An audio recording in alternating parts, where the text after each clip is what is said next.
அவர் ஒரு இடத்திலே கொண்டு வந்தாரே, ஆனால் அவருடைய நோக்கத்தையும் அவருடைய திட்டத்தையும் நிறைவேற்றுவதற்காகத்தான் இந்த காரியங்களை எல்லாம் கர்த்தர் செய்து கொண்டிருக்கிறார். நீங்கள் இந்த இடத்துல வந்து ஜெபித்ததன் மூலம் உங்க வாழ்நாள் முழுவதும் நன்மையும் ஆசீர்வாதத்தையும் காண முடியும். கர்த்தர் பெரிய காரியங்களை செய்வாராக. இந்த நாளிலையும் கூட எப்படி ஜெபிக்கும் போது அற்புதங்களை பெற்றுக்கொள்ள முடியும்? இப்ப நம்ம நிறைய பேர் ஜெபிக்கிறாங்க, அற்புதமே நடக்க மாட்டேங்கிறது. நிறைய பேர் எனக்கு போன் மூலமா கேட்கும் போது கூட, நான் ஜெபிச்சு பார்க்கிறேன், எனக்கு அற்புதமே நடக்க மாட்டேங்குது அப்படின்னு சொல்றாங்க. அப்ப எப்படி ஜெபிக்கும் போது அற்புதங்களை பெற்றுக்கொள்ள முடியும்? ஒருவேளை உங்க வாழ்க்கையில நீங்க ஜெபிச்சு பாக்குறீங்க, அற்புதம் நடக்காமல் இருக்கலாம். சில பேர் ஜெபிச்சு பாக்குறீங்க, உடனே அற்புதம் நடக்கிறது. ஆண்டவர் பார்சியாலிட்டி பார்க்கிற தேவன் அல்ல. ஒருத்தங்களுக்கு செஞ்சு இனி ஒருத்தங்களுக்கு செய்யாதவர் அல்ல. எல்லாரையும் நேசிக்கிறவர் ஆண்டவர். எல்லாருக்கும் உதவி செய்யத்தான் இயேசு இந்த பூமிக்கு வந்தார். எல்லாரையும் ஆசீர்வதிக்கணும், எல்லாரும் வாழணும். ஆண்டவர் எல்லாருக்கும் தான் வசனத்தை தந்திருக்கிறார். நீ எல்லாவற்றிலும் வாழ்ந்து சுகமாயிருக்கும்படி விரும்புகிறேன். இந்த வார்த்தை எல்லா மக்களுக்காக தான் கர்த்தர் கொடுத்திருக்கிறார். அப்ப எப்படி ஜெபிக்கும் போது அற்புதங்களை பெற்றுக்கொள்ள முடியும்? முதலாவது, பரிசுத்தப்படுத்திக் கொள்ளுங்க. உங்களை பரிசுத்தப்படுத்திக் கொள்ளுங்க, அற்புதங்களை பெற்றுக் கொள்ளுவீர்கள். நம்ம பரிசுத்தம் இல்லாமல் ஆண்டவரிடத்துல போய் ஜெபிக்கும் போது அந்த ஜெபத்திற்கு பதில் வராது. அந்த ஜெபத்தை ஆண்டவர் கேட்க மாட்டார். ஆண்டவர் ஜெபத்தை கேட்காவிட்டால், அந்த ஜெபத்திற்கு பதில் தராவிட்டால் ஒரு நன்மையும் நமக்கு வராது, ஒரு நன்மையும் நமக்கு கிடைக்காது. என்னைக்கும் அந்த தோல்வியும், என்னைக்கும் வேதனையும், என்னைக்கும் கஷ்டமும் தான். ஆனால் பரிசுத்தப்படுத்தி பரிசுத்தத்தோடு ஆண்டவரிடத்துல போய் ஜெபிக்கும் போது அந்த ஜெபத்திற்கு பதில் வரும். முதலாவது ஆண்டவர் சொல்லுகிறார், உங்களை பரிசுத்தப்படுத்திக் கொள்ளுங்க, அற்புதங்களை பெற்றுக் கொள்ளுவீர்கள். யோசுவா 3ஆம் அதிகாரம் அதனுடைய 5வது வசனத்தை நம்ம வாசிக்க கேட்போம். யோசுவா 3ஆம் அதிகாரம் அதனுடைய 5வது வசனம்.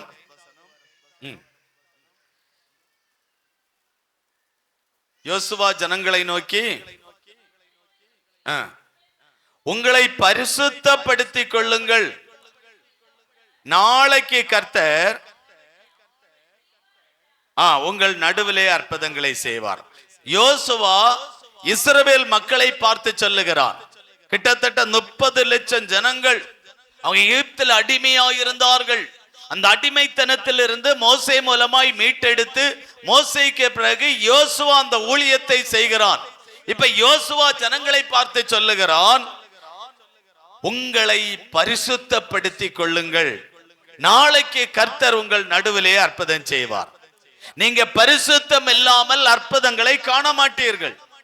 நீங்கள் பரிசுத்தத்தோடு ஆண்டவரை தேடினால், பரிசுத்தத்தோடு ஆண்டவரிடத்தில் ஜெபித்தால், பரிசுத்தமாய் இந்த உலகத்தில் நீங்கள் வாழ்ந்தால், உங்கள் நடுவிலே தேவன் அற்புதங்களை செய்வார். அல்லேலூயா.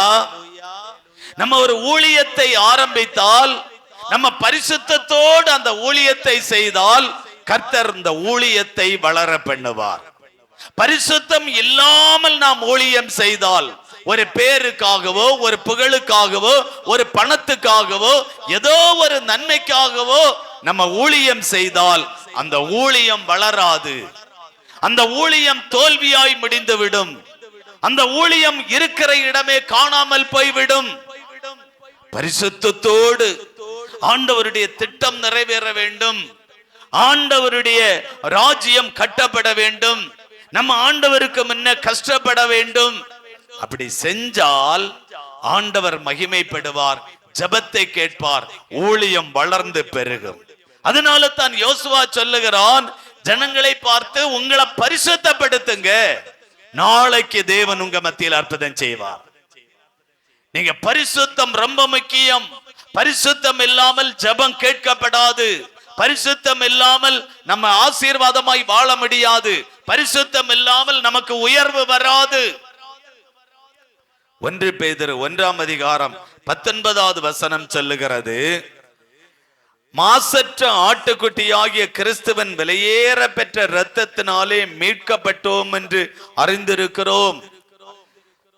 இயேசு கிறிஸ்துவின் விலையேற பெற்ற இரத்தத்தினாலதான் நம்ம மீட்க முடியும். உலகத்திலே எல்லா மனுஷனும் பாவிகள் தான். எல்லா மனிதர்களும் ஏதோ ஒரு விதத்தில் பாவிகளாகத்தான் இருக்கிறார்கள். எல்லா மனுஷனுக்குள்ள ஒரு பாவம் இருக்கிறது. உலகத்தில் எந்த ஒரு மனுஷனுக்குள்ளே பாவம் இருக்கிறது. இந்த பாவத்திலிருந்து மீட்பு வேண்டுமானால் அந்த இயேசு கிறிஸ்துவின் விலையேற பெற்ற இரத்தத்தினாலே நம்ம கழுவப்படணும். அவருடைய இரத்தத்தினாலே கழுவி மீட்கப்படணும். அதனால தான் ஜெபத்துக்கு முன்ன போய் உட்காரும் போது, ஆண்டவரே, இந்த நாள்ல நான் தெரிந்தோ தெரியாமலோ ஏராளமான பாவத்தை செஞ்சிட்டேன், என்னை கழுவி சுத்திகரிங்க, இரத்தத்தினால என்ன கழுவுங்க, என்ன இரத்தத்தினால கழுவி சுத்திகரிங்க. உங்களை அறியாமலே அவருடைய இரத்தம் உங்களை கழுவி சுத்திகரிக்கிறதை நீங்கள் பார்க்க முடியும். நிறைய பேர் விதண்டாவதம் பேசுவாங்க. நான் அப்படி என்ன பாவம் செஞ்சேன், என்கிட்ட என்ன பாவம் இருக்கு, நான் எவ்வளவு பரிசுத்தவான் தெரியுமா, எவ்வளவு சுத்தமா வாழ்றேன் தெரியுமா, எவ்வளவு ஒழுக்கமா வாழ்றேன் தெரியுமா, இப்படின்னு விதண்டாவாதம் பேசுவாங்க. இயேசுவை தவிர இந்த உலகத்தில் ஒருவனும் பரிசுத்தவான் இல்லை. எல்லா மனிதனும் பாவிதான். உலகத்தில் எல்லா மனிதர்களும் பாவிதான். கோபம் வருகிறது, எரிச்சல் வருகிறது, பொறாமை வருகிறது, வன்கண் வருகிறது, தூஷணம் வருகிறது. அவனை விட நாம் வாழணும்னு நினைக்கிறோம், அவனை விட நான் ஒரு உயரமான இடத்துக்கு வரணும்னு நினைக்கிறோம். இதெல்லாம் பாவம்தான், இதெல்லாம் பாவம். அவருடைய இரத்தத்தினால நம்ம மீட்கப்பட்டா நம்மளுடைய ஜெபத்தை கேட்டு கர்த்தர் நம்மளை ஆசீர்வதிப்பார். அவருடைய இரத்தத்தினால மீட்பு இல்லாவிட்டால் அவர் நம்மளை ஆசீர்வதிக்க முடியாது. இரத்தத்தினால மீட்கப்பட்ட ஒரு அனுபவம் நமக்கு தேவை. எபிரேயர் 13ஆம் அதிகாரம் 12வது வசனம் சொல்லுகிறது, அந்தபடியே இயேசுவும் தம்முடைய சொந்த இரத்தத்தினாலே ஜனத்தை பரிசுத்தம் செய்யும்படிக்காக நகர வாசலுக்கு முன்னே பாடுபட்டார். நம்ம பரிசுத்தமாகும்படி இயேசு பாடுபட்டார். சாதாரணமான பாடல்ல. நம்ம பரிசுத்தமாய் வாழ, நம்ம ஆசீர்வாதமாய் வாழ அவர் எவ்வளவு பாடுபட்டார். பாடுபட்டார், அந்த பாடுபட்டார், அதை நினைச்சு கொள்ளுங்க. இயேசு நமக்காக பாடுபட்டார். சாதாரண பாடல்ல. ஒரு முறை ஒரு மனிதர் வெளிநாட்டிலிருந்து வந்தார். அந்த வெளிநாட்டுல நல்ல சம்பளம், சாப்ட்வேர் இன்ஜினியர்ல அமெரிக்காவில் நல்ல வேலை அவருக்கு. அவங்க அண்ணன் ஃபேமிலி, அந்த பிரதருடைய ஃபேமிலி, 2 ஃபேமிலியுமா சேர்ந்து ஊட்டிக்கு போனாங்க. ஊட்டிக்கு போற வழியில ஒரு பெரிய விபத்தாகி போய்விட்டது. அந்த அந்த அந்த தம்பி ஓட்டிட்டு போகும்போது பெரிய விபத்து. இப்ப இந்த விபத்தாகி கேஸ் ஆகிவிட்டால் இவருக்கு வெளிநாட்டுக்கு போக முடியாது. கேஸ் தீர்றது வரையில் இவர் வெளிநாட்டுக்கு போக முடியாது. உடனே டக்கு டக்கு டக்கு டக்குன்னு உடனே அந்த தம்பி இருந்த சீட்டுல அண்ணன் மாறிவிட்டார். அண்ணன் மாறி அண்ணன் இருந்த சீட்டுல தம்பியும், தம்பி இருந்த சீட்டிலேயும் அண்ணன். இப்ப தம்பி செய்த பாவத்தை அண்ணன் ஏற்றுக்கொள்ளுகிறார். ஏற்றுக்கொண்டு சில நேரங்களிலே போலீஸ் வந்து விட்டது. போலீஸ் வந்த உடனே அண்ணன் போய் பேசுகிறார், ஐயா, நாங்கள் சரியாகத்தான் வந்து கொண்டிருந்தோம், அவர் தவறுதலாய் வந்ததினால் இது மோதிவிட்டது, அவர் மரித்து போனார், இதை நான் தான் செய்தேன் என்று அண்ணன் தம்பி செய்த குற்றத்தை அண்ணன் ஒப்பு கொடுக்கிறான், அண்ணன் ஏற்றுக்கொள்ளுகிறான். அவங்க பிறகு அங்கிருந்து வந்து போலீஸ்ல எல்லாம் அவரை பிடிச்சு அவர் அங்க வச்சுட்டாங்க. தம்பி குடும்பம், அண்ணன் குடும்பம் எல்லாம் வந்துட்டாங்க. வந்து தம்பி சொல்லப்பட்ட நாளில் அமெரிக்காவுக்கு போய்விட்டார். அவருக்கு எந்த பிரச்சனையும் இல்லை. பாவம் செய்தவன், குற்றம் செய்தவன் தப்பிச்சு அவர் எந்த பிரச்சனையும் இல்லை. ஆனால் அண்ணன் அந்த தம்பிக்கு குற்றத்தை அண்ணன் ஏற்றுக்கொண்டான் பாருங்க. அவருக்கு பிறகு ஜெயில் தண்டனை வந்தது. பல நாட்கள் ஜெயில இருக்க வேண்டியதாகிவிட்டது. அந்த இறந்து போனவன் முக்கியமானவன், அந்த குடும்பத்தார் அந்த விடவில்லை.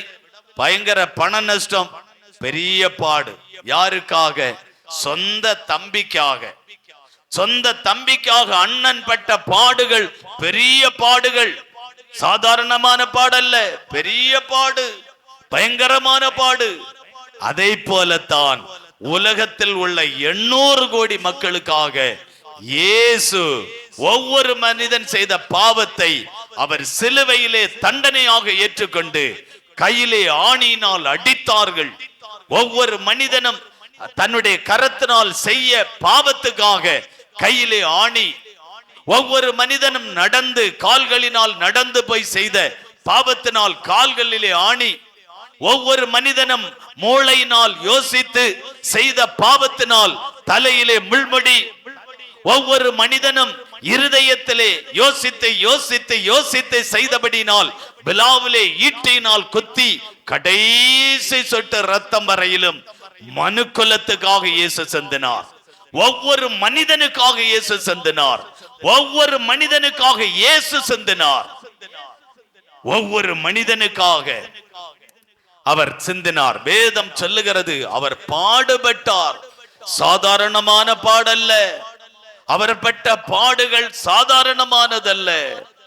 ஒரு பாரமுள்ள சிலுவையை எத்தனையோ மைல் தூரம் அவர் சுமந்து கொண்டு போகிறார். என்ன அந்த பாரம் சாதாரணமான பாரம் அல்ல. ஒரு பெரிய பாரத்தை ஆண்டவர் சுமந்து கொண்டு போகிறார். ஒவ்வொரு மனிதனுக்காக அவர் பாடுபட்டார். வேதம் சொல்லுகிறது தம்முடைய சொந்த இரத்தத்தினாலே பரிசுத்தமாகும்படி அவர் நமக்காக ரத்தம் சிந்தினார். அவர் நமக்காக பாடுபட்டார். ஒவ்வொருத்தங்களும் சிலுவை அந்த குட் ஃப்ரைடேக்கு மாத்திரமல்ல, எல்லா நாளும் சொல்லணும், ஆண்டவரே எனக்காக இவ்வளவு பாடுபட்டீர், ஆண்டவரே எனக்காக இவ்வளவு வேதனை அனுபவித்தீர், ஆண்டவரே எனக்காக இவ்வளவு முள்மடி சுட்டினீர், ஆண்டவரே எனக்காக விலாவில குத்தப்பட்டீர், ஆண்டவரே எனக்காக கைகளிலும் கால்களிலும் ஆணியினால் அடிக்கப்பட்டீர், ஆண்டவரே நான் செய்த பாவத்துக்காக நீரே தண்டனை ஏற்றுக்கொண்டீர். நான் செய்த அக்கிரமத்துக்காக நீரே தண்டனை ஏற்றுக்கொண்டீர். அந்த சிலுவை பாடுகளை தியானிக்கணும். சிலுவை பாடுகளினால் ஆசீர்வாதம் உண்டு. இதை ஒவ்வொரு மனிதனும் சொல்லப்பட வேண்டும். நமக்காக பாடுபட்டார். 1 யோவான் 1ஆம் அதிகாரம் 7வது வசனம் சொல்லுகிறது, குமாரனாகிய இயேசு கிறிஸ்துவின் ரத்தம் சகல பாவங்களை நீக்கி நம்மை சுத்திகரிக்கும். அவருடைய ரத்தம் மட்டும்தான் நம்முடைய பாவங்களை சுத்திகரிக்கும். இயேசு கிறிஸ்துவினுடைய ரத்தம் மாத்திரம்தான் ஒரு மனிதனை பாவத்திலிருந்து விடுதலையாக்கும். மனிதன் தெரியாம மூட்டைகளை சுமந்து கொண்டு மலையேறுகிறான். மனிதன் அறியாமையின் இருளுக்குள்ளே இருந்து பாதரட்சை இல்லாமல் வெகு தூரம் நடக்கிறான். மனிதன் அறியாமையினாலே இருந்து அவன் கால்நடையாய் நடந்து வெகு தூரம் போகிறான். எந்த வெகு தூரத்திலையும் அவனுக்கு விடுதலை கிடைக்காது. பாவத்திலிருந்து மன்னிப்பில்லை. எவ்வளவு மூட்டை சுமந்தாலும் பாவத்திலிருந்து விடுதலை இல்லை. எவ்வளவு செருப்பில்லாமல் நடந்தாலும் பாவத்திலிருந்து விடுதலை இல்லை. எத்தனை நாட்கள் விரதம் இருந்தாலும் அவனுக்கு பாவத்திலிருந்து விடுதலை இல்லை. பாவத்திலிருந்து விடுதலை தருகிறவர் ஒரே ஒருவர், அவர் இயேசு. அவர் மாத்திரம்தான் பாவத்திலிருந்து விடுதலை தர முடியும். அவர் மாத்திரம்தான் அவருடைய இரத்தத்தினால் கழுவி ஒரு மனிதனை சுத்திகரிக்க முடியும். பாவத்திலிருந்து விடுதலை. குமாரனாகிய இயேசு கிறிஸ்துவின் ரத்தம் சகல பாவங்களை நீக்கி நம்மை சுத்திகரிக்கும். பாவத்திலிருந்து விடுதலை. பாவத்திலிருந்து விடுதலை பெற்று பரிசுத்தமாய் வாழும் போதுதான் நம்முடைய ஜபத்தை ஆண்டவர் கேட்டு நம்மை கர்த்தர் ஆசீர்வதிக்கிறார். பாவம் மன்னிக்கப்படாதது வரையிலும் கர்த்தர் நம்மளை ஆசீர்வதிக்க முடியாது. நிறைய பேரை நம்ம பார்க்கிறோம். நிறைய பேர் பெருமையா பேசுவாங்க, பெருமை அடிப்பாங்க. பெருமை என்ன பெருமை தெரியுமா? பாருங்க, எனக்கு யூடியூப்ல 2 லட்சம் பேர் பாக்குறாங்க, 3 லட்சம் பேர் பாக்குறாங்க, 4 லட்சம் பேர் பாக்குறாங்க, இப்படின்னு பெருமை அடிப்பாங்க. சில பேர் எனக்கு ஊழியத்தை பாரு, நான் 5 சபையை கட்டுனேன், 5 மிஷனரிகள், 10 பேர் வேலை செய்யறாங்க. பெருமை சில பேருக்கு ஆளு ஏழைகளுக்கு காணிக்கையை வாங்கி பணத்தை சேர்த்து காரு வீடு பங்களா கட்டிட்டு நான் பெரிய பணக்காரன். கொடுத்தது யாரு? அண்டி தள்ளி கஷ்டப்பட்டு அந்த ஏழை கொடுத்த பணம். மனசாட்சி கட்டவன், மனசாட்சி இல்லாதவன். ஒரு ஏழை கஷ்டப்பட்டு அண்டி அபிஷேகை சம்பாதிச்சு காணிக்கை பெட்டியில பணம் போடுறது எதற்கு? எனக்கு போய் ஊழியம் செய்ய முடியவில்லை, எனக்கு போய் ஆத்மாக்களை ஆதாயப்படுத்த முடியவில்லை, எனக்கு போய் ஒரு ஆலயம் கட்ட முடியவில்லை. செய்கிறவன் செய்யட்டும், செய்கிறவர்கள் செய்யட்டும். அவர்களை உற்சாகப்படுத்தி அவர்களை நேசித்து கொண்டு காணிக்கை கொடுக்கும் போது, இவருக்கு வீடென்னா, இவருக்கு சொத்தன்னா, இவருக்கு பங்களா என்ன? தனக்கு தனக்கு தனக்கு என்று சேகரிக்கிறவன் யூதாசை விட ஒரு பரிதாப நிலைமைக்குள்ள போய்விடுவான். அவனுடைய நிலைமை பாருங்க. இன்னைக்கு எப்படியோ இருக்கலாம், சுகபோகமாய் இருக்கலாம். தேவன் கிருபையுள்ளவர், அவர் இரக்கமுள்ளவர், அவர் அன்புள்ளவர். அதனால நாட்கள் போய்கொண்டிருக்கிறது. அதனால தான் நாட்கள் போய்கொண்டிருக்கிறது. அதனால தான் நாட்கள் போய்கொண்டிருக்கிறது. அதை இவங்கள் சாதகமாய் பயன்படுத்தி கொண்டு இவங்க ஏதோ செஞ்சிட்டு இருக்கிறாங்க. அதுவல்ல ஊழியம். பாவத்தை விட்டு மனம் திரும்பணும், பரிசுத்தமாய் வாழணும், அவருடைய ரத்தத்தினால கழுவப்படணும், அவருடைய ரத்தம் கழுவி நம்மை சுத்திகரிக்கப்படணும்.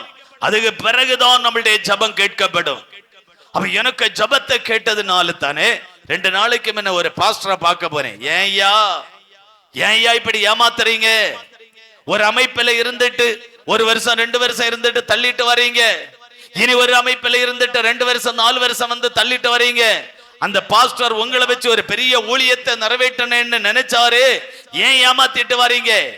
ஏன் கள்ளத்தனம் பண்ற? ஏன்யா நீ ஏமாத்துற? இப்படின்னு கேட்டா ஏமாத்துறனா? ஆண்டவர் என்னை எப்படி ஆசீர்வதித்திருக்கிறார். எப்படி ஐயா உன்னை ஆசீர்வதித்தார்? நான் பாருங்க வேகனார் கார், நான் பாருங்க புதிய பிரிட்ஜ், நான் பாருங்க புதிய வாஷிங் மிஷின், நான் பாருங்க புதிய கட்டில், நான் பாருங்க புதிய சோபா, நான் பாருங்க புதிய வீடு எல்லாம் இருக்கிறது. அவன் என்ன நினைக்கிறான்? ஏன் ஒரு மனுஷன் ஆசீர்வதிக்க முடியும்? மறந்துடாதுங்க. ஏன் முக்கியமான ஆந்திராவில் ஒரு முக்கியமான இடத்துக்கு நாம் போறாங்க மக்கள் கூட்டம் கூட்டமாய். எவன் போட்டான்னே தெரியாது. 5 லட்சம் 50 லட்சம் 1 கோடி எதுக்கு போடுறான் அவன்? அவனுக்கும் கை நிறைஞ்சி சமக்க முடியாத பணத்தை யார் கொடுத்தது? பிசாசு. அவன் ஆண்டவருடைய பிள்ளை என்று சொல்ல முடியுமா? அவன் பரலோகத்துக்கு போகிறவன் என்று சொல்ல முடியுமா? உலகமல்ல ஆசீர்வாதம்.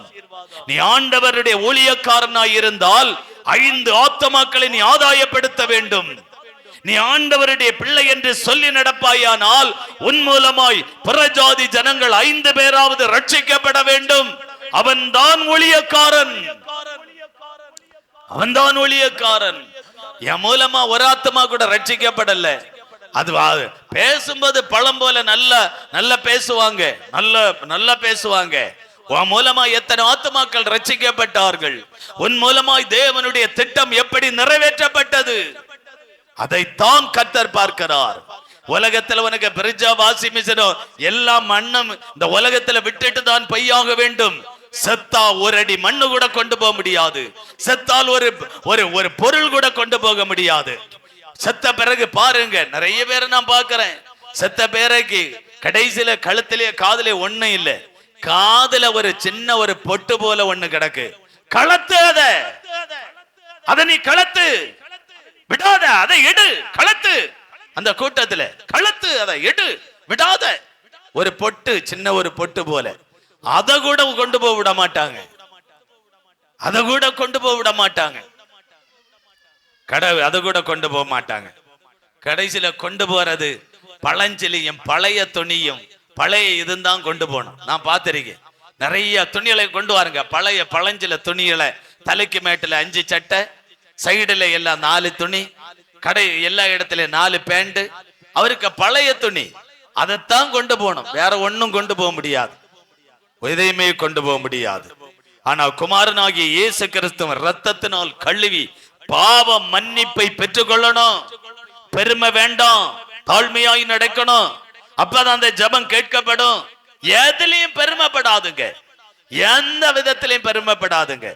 நான் கற்றுக்கொண்டது ஆண்டவருக்கு முன்ன நான் கற்றுக்கொண்டது, ஆண்டவரே என்ன வேண்டுனாலும் எனக்கு தாருங்க, கடைசி வரையில நான் இப்படியே வாழ நான் என்ன ஒப்பு கொடுக்கிறேன். ஆண்டவரே ஏழ்மையாகவே வாழ என்ன ஒப்பு கொடுக்கிறேன்.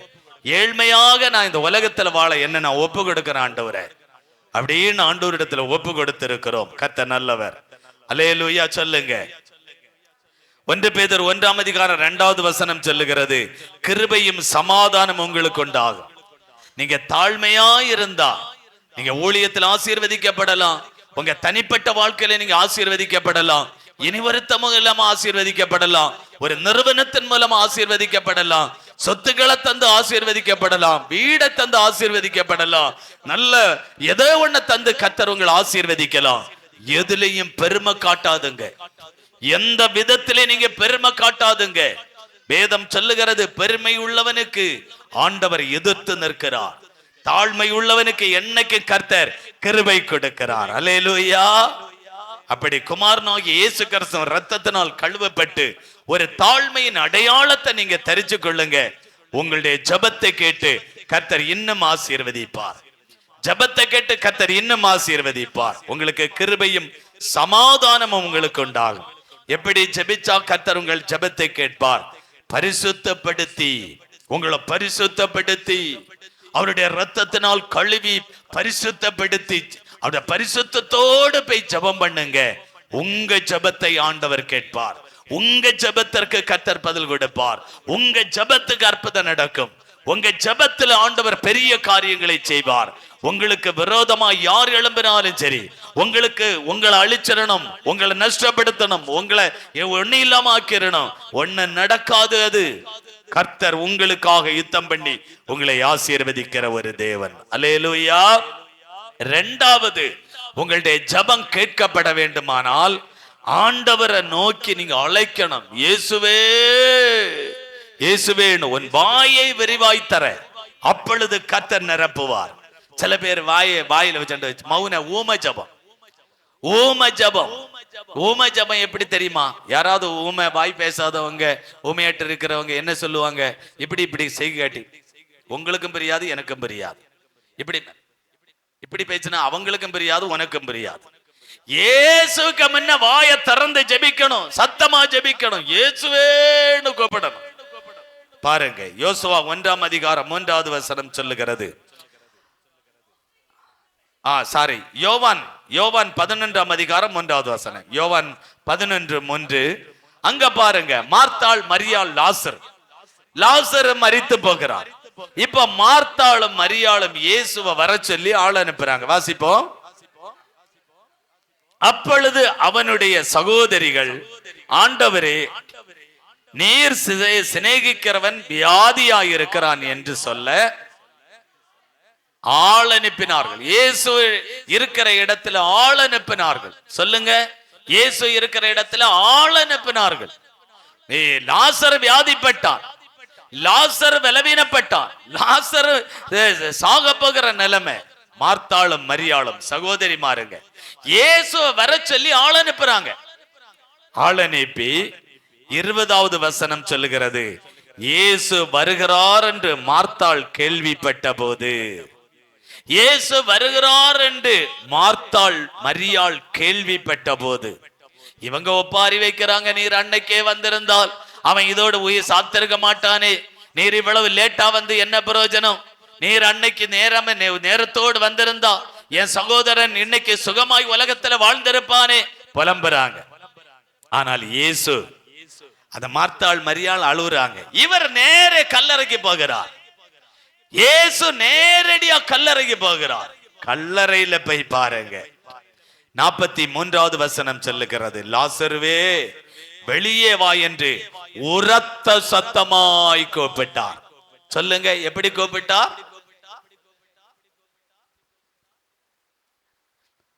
உரத்த சத்தமாய் கூப்பிட்டார். சொல்லுங்க, உரத்த சத்தம். உரத்த வெடி வெடிச்சது மாதிரி, பட்டாசு வெடிச்சதை பார்த்திருக்கீங்களா? வெடிச்சது மாதிரி உரத்த சத்தமாய் ஆண்டவர் கூப்பிட்டார். அப்ப உரத்த சத்தமாய் கூப்பிட்ட உடனே என்ன நடந்து? 44வது வசனம், அப்பொழுது மரித்தவன் வெளியில வந்தார். இயேசுவே உரத்த சத்தமாய் கூப்பிடுகிறார். உரத்த சத்தமாய் கூப்பிடுகிறார். நிறைய பேர் சொல்லுவாங்க, இவன் ஷை டைப், இவன் ஷை டைப், யார்கிட்டையும் பேச மாட்டான், யார்கிட்டையும் பேச மாட்டான். அங்க வீட்டுல போனாதான் தெரியும் யார்கிட்டையும் பேசாதவளுக்கு குணம், அவளுடைய நிறைவு எல்லாம் அங்க போய் தெரியும். உரத்த சத்தமா இயேசு கூப்பிட்டது போல இயேசுவேன்னு கூப்பிட்டு ஜெபிச்சு பாருங்க. இயேசுவே எனக்கு இந்த அற்புதத்தை செய்யுங்கப்பா. மௌனமாய் ஜெபிச்சுதான் இன்னைக்கு அற்புதங்களே ஜனங்களுக்கு நடக்கவில்லை. அல்ல சத்தமா கூப்பிட்டு ஆண்டவர்கிட்ட ஜெபிக்கிறவங்களுக்கு ஆண்டவர் அற்புதம் செய்தார். இப்ப இயேசு உரத்த சத்தமாய் லாசருவே வெளியில வா. உடனே கல்லறை வெட்டிச்சு லாசரு வெளியில வந்து விட்டான், உயிரோடு வந்து விட்டான். அப்ப அற்புதம் நடக்கணும் நான் உரத்த சத்தம். அடுத்தது பாருங்க, மத்தேயு இயேசு பேதுருக்க வீட்டுல வர்றார். மாமியார் சுகம் இல்லாத கிடைக்கா, காய்ச்சலா கிடக்குறா. பேதுருக்க மாமியார் சுகம் உடம்பு சரியில்லாம பேதுருக்க மாமியார் கிடக்குறாங்க. மாமியார் கிடக்கும் போது இயேசு அங்க வர்றதுக்கு கூப்பிடுறாங்க. இயேசு வந்து விட்டார். வந்து இயேசு அவள் கைய பிடிச்சு ஜுரம் அவளை விட்டு நீங்கும்படி எழுந்திரு என்று சத்தமாய் எழுந்திரு எழுந்திரு. அவ்வளவுதான், ஜுரம் எல்லாம் போச்சு. காய்ச்சல்ல அப்படியே படுத்த படுக்கையில கிடந்தாலே இயேசு எழுந்திரு, அவ்வளவுதான். ஒரு வார்த்தை சொன்ன உடனே அவள் எழும்பிட்டான். காய்ச்சல் சரியாயிடுச்சு, சுகமாயிடுச்சு. அப்ப உங்க வீட்டுல யாராவது காய்ச்சல்ல படுத்து கிடந்தா நீங்க விசுவாசத்தோட போய் எழுந்திரு, பணம் மிச்சம் தானே, எழுந்திரு எழுந்திரு, விசுவாசத்தோட போய் அப்படி சொல்லி பாருங்க. நீங்க காய்ச்சல்ல படுத்திருக்கிறவங்களுக்கு ஆண்டவரே இப்படின்னா காய்ச்சல் மாறாது. இயேசு போய் பேதுருக்க மாமியாருக்கு எத்தனை நாளா காய்ச்சல்ல கிடக்கணும், எழுந்திரு, அவ்வளவுதான். உடனே அவள் எழும்பி விட்டாள். நல்ல அற்புதம். அதே போல எவியிருக்க மகள் மரிச்சு போயிட்டா. மத்தேயு 9:18 அவர் இவைகளை அவர்களுக்கு சொல்லிக் கொண்டிருக்கையில் தலைவன் ஒருவன் வந்து இயேசுவை அவரை பணிந்து, என் மகள் இப்பொழுதுதான் மரித்து போனாள், ஆகிலும் நீர் வந்து அவளுக்கு மேல உமது கையவை, அப்பொழுது பிழைப்பாள். அவ மரிச்சாச்சு, ஆனாலும் வாங்க ஆண்டவரே, வந்து அந்த இடத்துல ஒரு அற்புதம் செய்யுங்க ஆண்டவரே. மரிச்சவனே அவரால் உயிரோடு எழுப்ப முடியும், என்ன வியாதிப்பட்டவனையும் ஆண்டவரால குணமாக்க முடியும். விசுவாசமே பெரிது. எவியிருக்க மக செத்துட்டா, ஆனா ஆண்டவரே நீங்க வாங்கப்பா, நீங்க வந்து அவளுக்கு ஒரு அற்புதத்தை செய்யுங்க ஆண்டவரே. இப்ப பாருங்க 25 சொல்லுகிறது, அவர் உள்ளே பிரவேசித்து அந்த சிறு பெண்ணின் கையை பிடித்து உடனே அவள் எழுந்திருந்தாள். சிறு பெண்ணுக்கு கையை பிடிச்சு அப்படியே கையை பிடிச்சு. உங்க வீட்டுல யாராவது பலவீனத்துல இருக்கிறாங்களா, யாராவது சோமில்லாம இருக்கிறாங்களா, கையை பிடிச்சிருங்க, அந்த இடத்தை பிடிச்சிருங்க. அப்படியே பிடிச்சு இயேசுவேன்னு நீங்க ஜெபம் பண்ணினா நிச்சயமாய் ஆண்டவர் உங்களுக்கு அற்புதம் செய்வார். அல்லேலூயா, ஆமென், சோத்திரம். இரண்டாவது ஆண்டவர் சொல்லுகிறார், இயேசுவை நல்ல சத்தமாய் அழைக்கும் போது, இயேசுவே நான் காய்ச்சல்ல இருக்கிறாப்பா, இயேசுவே நான் இந்த தேவையில இருக்கிறாப்பா, இயேசுவே இந்த பாதிப்பில இருக்கிற ஐயா, இயேசுவே எனக்கு இந்த அற்புதம் செய்ய ஐயா. சத்தமா உங்க வீடு கிடுங்குற அளவுக்கு ஜெபிச்சு பாருங்க, ஆண்டவர் அற்புதம் செய்வார். முதலாவது இயேசு ரத்தத்தினால் கழுவப்பட்டு பாவ மன்னிப்பை பெற்றுக்கொண்டு ஆண்டவரிடத்துல போங்க, ஆண்டவர் அற்புதம் செய்வார். இரண்டாவது சத்தமாய் ஜெபிங்க, ஆண்டவர் நிச்சயமாய் உங்களுக்கு அற்புதம் செய்வார். மூன்றாவது ஆண்டவர் சொல்றார், விசுவாசத்தோடு ஜெபிக்கணும். அந்த ஒரு இதோட முடிக்கிறேன். விசுவாசத்தோடு நீங்க ஜெபிச்சா ஆண்டவர் அற்புதத்தை செய்வார். மத்தேயு 13:58 சொல்லுகிறது, அவர்களுடைய அவிவிசுவாசத்தின் நிமித்தம் அவர் அங்கே அற்புதம் செய்யவில்லை. விசுவாசத்தோடு ஜெபிச்சா ஆண்டவர் அற்புதம் செய்வார். இந்த சீஷமாருக ஒரு பேயை துரத்துறதுக்கு போனாங்க, அவிவிசுவாசம். அங்க அவர்களால் அற்புதம் செய்ய முடியலை, அற்புதம் அங்க நடக்கவில்லை.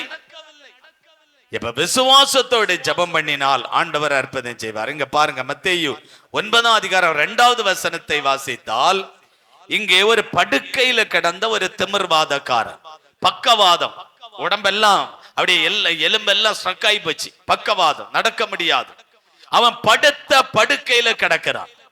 படுக்கையில கிடக்கிறவனிடத்துல போய் யாரோ சொல்றாங்க, ஐயா இங்க இயேசு வருகிறார், அவர் ஒரு ஜெபம் பண்ணினா உனக்கு சுகம், அவர் உன்னை தொட்டா ஒரு விடுதலை, அவர்கிட்ட போனாலே உனக்கு ஒரு அற்புதம், இப்படின்னு சொல்றாங்க.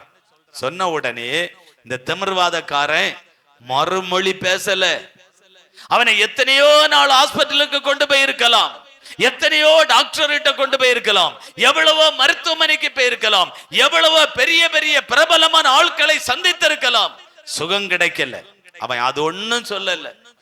இப்ப நான் ஒண்ணு இயேசு கிட்ட கொண்டு போறேன், அற்புதம் செய்கிற ஆண்டவர்கிட்ட கொண்டு போறேன்.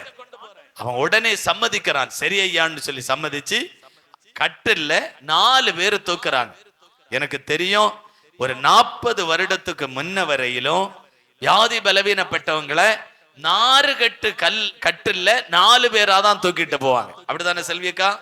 ஆமா, அவங்க ஆமான்னு சொல்றாங்க. எனக்கு ஒரு ஆள் கிடைச்சது போதும். அப்ப அப்படிதான் கொண்டு போவாங்க. 4 கட்டில்ல 4 கால்ல பிடிச்சுதான் தூக்கிட்டு போவாங்க. இன்னைக்கு ஆட்டோ காரு இதெல்லாம வந்து போச்சு, பிரச்சனை இல்லை. அன்னைக்கு 4 கால்ல பிடிச்சுதான் கொண்டு போவாங்க. ஹாஸ்பிட்டலுக்கு கொண்டு போவாங்க. கொண்டு போய் ஹாஸ்பிட்டல்ல கொண்டு சேர்ப்பாங்க. அப்படிதான் இந்த திமிர்வாதக்காரனையும் 4 பேராட்டு கட்டில்ல பிடிச்சு இயேசு கிட்ட கொண்டு வராங்க. இயேசு கிட்ட கொண்டு வராங்க. இயேசு கிட்ட கொண்டு வந்த உடனே அந்த வசனத்தை வாசிப்போம். மத்தேயு 9:2 வசனம். அங்கே படுக்கையில கிடந்த ஒரு திமிர்வாதக்காரனை அவரிடத்தில் கொண்டு வந்தார்கள். இயேசு அவர்களுடைய விசுவாசத்தை கண்டு திமிர்வாதக்காரனை நோக்கி, மகனே திடன்கொள், பாவங்கள் உனக்கு மன்னிக்கப்பட்டது என்றார். திமிர்வாதக்காரன் கிட்ட வந்த உடனே அவனுக்கு பாவத்தை அந்த இயேசு கிட்ட வந்த உடனே பாவம் மன்னிக்கப்பட்டது. உடனே அவனுக்கு ஒரு விடுதலை, உடனே அவனுக்கு ஒரு சுகம், உடனே அவனை கர்த்தர் ஆசீர்வதித்தார். அல்லேலூயா. அப்ப விசுவாசத்தோடு ஆண்டவர்கிட்ட வாங்க. என்ன ஜபமா இருந்தாலும் விசுவாசத்தோடு வரணும். விசுவாசம், ஆண்டவரே இத உம்மால செய்ய முடியும், இத உம்மால அற்புதத்தை செய்ய முடியும், உம்மால இது விடுதலையாக்க முடியும், உம்மால இது முடியும் ஆண்டவரே. விசுவாசத்தோடு ஆண்டவரிடத்துல வரும்போது உங்களுக்கு அற்புதத்தை ஆண்டவர் செய்வார். அல்லேலூயா. விசுவாசமா வரணும். விசுவாசம் இல்லாம ஆண்டவர்கிட்ட வந்து பிரயோஜனம் இல்லை. விசுவாசத்தோடு கர்த்தரிடத்துல வரும்போது ஆண்டவர் நிச்சயமாய் உங்களுக்கு அற்புதம் செய்வார். மத்தேயு 9 பெரும்பாடுள்ள ஸ்திரீ ஒருத்தி, அவளுக்கு உதரப்போக்கு வியாதி. அவ எவ்வளோ மருத்துவர்கள், எவ்வளவோ டாக்டர்ஸ், எவ்வளோ பணச்செலவு. ஆனா விசுவாசத்தோடு ஆண்டவர்கிட்ட வந்தா பாருங்க, கர்த்தர் அற்புதமான விடுதலையை கொடுத்து அவளுக்கு விசுவாசத்தை பாருங்க. இயேசு போய்கொண்டே இருக்கிறார். அவருக்கு பின்னாடி போய் அவருடைய வஸ்திரத்தின் ஓரத்தை ஆகிலும் தொட்டால் எனக்கு ஒரு விடுதலை கிடைக்கும். அவருடைய வஸ்திரத்தின் ஓரத்தை தொட்டா போதும் எனக்கு சுகம் கிடைக்கும். அந்த விசுவாசத்தோடு போனா பாருங்க, கர்த்தர் விசுவாசத்தை கண்டு அவளுக்கு ஒரு அற்புதத்தை செய்தார். நீங்களும் ஆண்டவருக்கு மேல அவ்வளவு விசுவாசம் வச்சிருக்கிறீங்க. அதனால தானே இந்த ஜபத்துக்கு வந்தீங்க. அதனால தானே இந்த இயேசு நல்ல ஒரு ஊழியத்தில் இணைஞ்சிருக்கிறீங்க. அதனால தானே எங்களோட சேர்ந்து நீங்க ஊழியம் செய்றீங்க. அதனால தானே ஆண்டவருக்கு காணிக்கை கொடுத்து தாங்குறீங்க. கர்த்தர் உங்களுடைய ஜபத்தை கேட்டு ஆண்டவர் பெரிய காரியங்களை செய்வார். கடைசியா ஒண்ணே ஒண்ணு, ஆண்டவருக்கு கொடுக்கும் போது ஜபத்தை கேட்டு அற்புதம் செய்வார். கொடுக்கிறது பணம் அல்ல. இந்த கள்ள ஊழியக்காரமா இருக்க உங்களை ஏமாத்துறாங்க. கொடுக்கிறது பணம் அல்ல. உங்களை கொடுக்க மாட்டீங்க, உங்க பணத்தை கொடுத்து எதுக்கு? ஆண்டவர் சொல்லுகிறார், உங்களையே நீங்க ஆண்டவருக்கு கொடுங்க. உங்க ஜெபத்தை கேட்டு நான் அற்புதம் செய்வேன். உங்க ஜெபத்தை கேட்டு அற்புதம் செய்வேன். கொடுங்க, அப்பொழுது ஆண்டவர் உங்களுக்கு திருப்பி தருவார். உங்கள் ஆண்டவருக்கு கொடுத்த பாருங்க. சுவிசேஷ ஊழியத்திற்கு, ஜெபத்திற்கு, ஆராதனைக்கு, ஆண்டவரை தேடுவதற்கு ஆண்டவர் தான் எனக்கு எல்லாம் என்று உங்களையே நீங்க ஆண்டவருக்கு கொடுங்க. கொடுக்கும் போது கர்த்தர் உங்களை ஆசீர்வதிப்பார். அந்த வசனங்களை 1 ராஜாக்கள் 17 வாசிக்க முடியும். ஒரு ஏழை விதவை கொஞ்சம் தான் அவங்கள்ட்ட இருக்கு. அதை எலியாவுக்கு பசியார கொடுத்தான் பாருங்க. ஒரு பசிக்கு அந்த சகோதரி கொடுத்தாங்க பாருங்க. பாவம், அந்த எலியா ஊழியக்காரன் பசியில போறான். கஷ்டப்பட்டு பசியில ஊழியம் செய்து அழுத்து போறான். உங்க வீட்டுல கஷ்டப்படுற ஊழியக்காரங்க வந்தா, அழுத்து வந்தா, எல்லா கஷ்டத்தோடு வந்தா, சில நேரங்கள்ல நானும் அதுதான், சில இடங்களுக்கு போய் நல்ல ஜெபம் பண்ணி களைச்சி சில வீட்டுல போனா ஒரு தேயிலை போட்டு தந்தா நல்லா இருக்குமே அப்படின்னு நான் யோசிப்பேன். எப்படி கேட்கறது? அந்த வீட்டுல ஒரு தேயிலை தாங்கன்னு கேட்க முடியுமா? ஒரு தேயிலையாவது போட்டு தந்தா நல்லா இருக்குமே. நல்ல ஊழியம் செஞ்சு களைச்சி சோர்ந்து வரக்கூடிய ஊழியர்களை போஷிங்க. அந்த ஏழை விதவை தாய் அவ கொடுத்தா பாருங்க, உதவி செஞ்சா பாருங்க, அவளுக்கு வாழ்க்கையில ஒரு நாள் கூட மாவோ எண்ணெயோ குறைந்து போகாதபடி கர்த்தர் அவர்களை ஆசீர்வதித்தார். வாழ்நாள் முழுவதும் ஆசீர்வாதம். இந்த ஏழை ஊழியர்களை நீங்க தாங்கும் போது, ஏழை ஜனங்களை நீங்கள் பராமரிக்கும் பொழுது, ஏழைகளுக்கு கொடுத்து தாங்கும் போது, ஏழை ஊழியர்களை நீங்க உதவி செய்யும் போது, உங்க வீட்டுல ஒன்னும் குறைவில்லாத ஒரு வாழ்க்கையை தந்து கர்த்தர் உங்களை நிச்சயமாய் ஆசீர்வதிப்பார். அல்லேலூயா. வாழ்நாள் முழுவதும் கர்த்தருடைய ஆசீர்வாதம். ஆகவே இதை கேட்கிற ஆண்டவருடைய பிள்ளைகளை, நீங்க ஜெபிக்கிறீங்க, உங்க எப்படி ஜெபிச்ச ஆண்டவர் அற்புதங்களை செய்வாராம்? பரிசுத்தப்படுத்தி நீங்க ஜெபிக்கணும். ஆண்டவரே, நான் பாவியாகிய மனுஷன், ஆண்டவரே உங்க ரத்தத்தினால் என்னை கழுவி சுத்திகரித்து என்னை வேறு பிரிங்கன்னு சொல்லும் போது ஆண்டவர் உங்களை ஆசீர்வதிப்பார். விசுவாசத்தோடு ஜெபிக்கும் போது கர்த்தர் உங்களுடைய ஜெபத்தை கேட்டு ஆசீர்வதிப்பார். கடைசியாய் ஆண்டவருக்கு கொடுத்து தாங்கும் போது உங்க ஜெபத்தை கேட்டு கர்த்தர் ஆசீர்வதிப்பார். நம்ம எல்லாரும் அப்படி எழுந்திருப்போமா? அப்படி எழுந்திருங்க. 2 நிமிஷத்துல முடிக்கிறேன். அப்படி எழுந்திருங்க. எல்லாரும் இருக்கிற இடத்தை விட்டு எழுந்திருப்போம். ஹல்லேலூயா. நீங்க இப்ப என்ன தேவைக்காக ஜெபிக்கிறீங்களோ, என்ன காரியம் கைக்கூடி வர வேண்டும் என்று ஜெபிக்கிறீங்களோ, அந்த காரியத்துல கர்த்தர் அற்புதம் செய்ய போகிறார். அந்த காரியத்துல கர்த்தர் பெரிய காரியங்களை செய்ய போகிறார். அந்த காரியத்துல தேவன் பெரிய காரியங்களை செய்ய போகிறார். அப்படி எல்லாரும் ஜெபிப்போமா? ஹல்லேலூயா. Thank you Lord. இயேசுவே, ஆண்டவரே ஸ்தோத்திரம். உங்கள் துக்கம் சந்தோஷமாய் மாறும், உங்கள் கவலைகள் கண்ணீர் எல்லாம் மறைந்துவிடும்.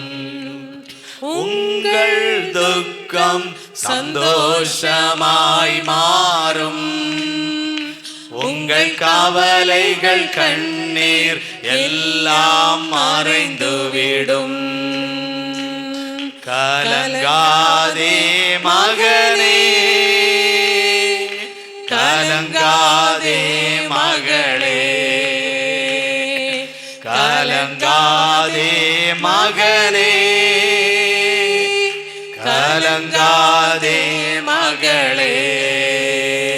நம் இயேசு கைவிட மாட்டார், நம் இயேசு கைவிட மாட்டார். நம் இயேசு நம்மளை கைவிட மாட்டார். உங்களை நீங்க பரிசுத்தப்படுத்திக் கொள்ளுங்க. உங்க வாழ்க்கையில நிச்சயமாய் அற்புதம் உண்டு. உங்களை நீங்க பரிசுத்தப்படுத்திக் கொள்ளுங்க. பரிசுத்தம் இல்லாமல் ஒருவனுடைய ஜெபத்தை ஆண்டவர் கேட்க மாட்டார். பரிசுத்தத்தோடு ஆண்டவரிடத்துல போய் ஜெபிங்க. உங்களுக்கு தேவன் பெரிய அற்புதத்தை செய்வார். பலத்த அற்புதத்தை ஆண்டவர் செய்வார். உங்க தேவைகளை சந்திப்பார். உங்க காரியங்களை கர்த்தர் வாய்க்கை பண்ணுவார். இரண்டாவது, இயேசுவை அழைக்க வேண்டும். இயேசுவே, எனக்கு இந்த அற்புதம் செய்ய இந்த இடத்துல வாருங்க ஆண்டவரே. இந்த காரியத்தை நிறைவேற்ற இந்த இடத்துல வாருங்க ஆண்டவரே. எனக்கு இந்த வியாதியை நீக்க இந்த இடத்துல வாருங்க ஆண்டவரே. அவரை அழைக்கும் பொழுது அவர் உங்களிடத்துல வந்து நிச்சயமாய் அற்புதம் செய்வார். நீங்கள் ஜெபிக்கும் போது விசுவாசத்தோடு, ஆண்டவரே இந்த காரியம் உங்களால தான் முடியும், இந்த காரியத்தை நிறைவேற்ற உம்மால தான் முடியும், இந்த தேவையை சந்திக்க உம்மால தான் முடியும், இந்த வியாதியை குணமாக்க உம்மால தான் முடியும், இந்த கடனை அடைக்க உம்மால தான் முடியும். விசுவாசத்தோடு நீங்க இயேசுவினிடத்துல வந்து ஜெபிக்கும் போது நிச்சயமாய் அற்புதத்தை பெற்றுக் கொள்ளுவீர்கள். ஆமென். கடைசியாக ஆண்டவருக்கு கொடுக்கும், உங்களையே ஆண்டவருக்கு கொடுக்கும் போது, ஆண்டவர் கொடுத்த சில ஆசீர்வாதத்தின் ஒரு பகுதியை ஆண்டவருக்கு கொடுக்கும் போது, விளைநிலத்தின் ஒரு பகுதி ஆண்டவருக்கு கொடுக்கும் போது, இல்லை உழைத்த சம்பாத்தியத்தின் ஒரு பகுதியை ஆண்டவருக்கு கொடுக்கும் போது, அப்பொழுது கர்த்தர் நீங்க இருக்கிறதை காட்டிலும் 1000 மடங்கு கர்த்தர் உங்களை ஆசீர்வதிப்பார். ஆண்டவரே, இன்னைக்கு இந்த இடத்துல ஆராதனைக்கு உபவாசத்தோடு வந்து நல்ல தேவ செய்தியின் சத்தியத்தை தந்து, நல்ல பாடல்கள், ஆராதனைகள், ஜபங்களை தந்து கர்த்தர் எங்களை இந்த இடத்துல நீர் ஆசீர்வதித்ததற்காய் ஸ்தோத்திரம். மீண்டும் நாளைக்கு மாலை கூட்டத்திலேயும் கர்த்தர் எங்களை இந்த இடத்திலே கொண்டு வந்து நல்ல கிருபையுள்ள வார்த்தைகளை கொண்டு நீர் எங்களோடு பேசும். உம்முடைய நாம மாத்திரம் மகிமைப்படட்டும்.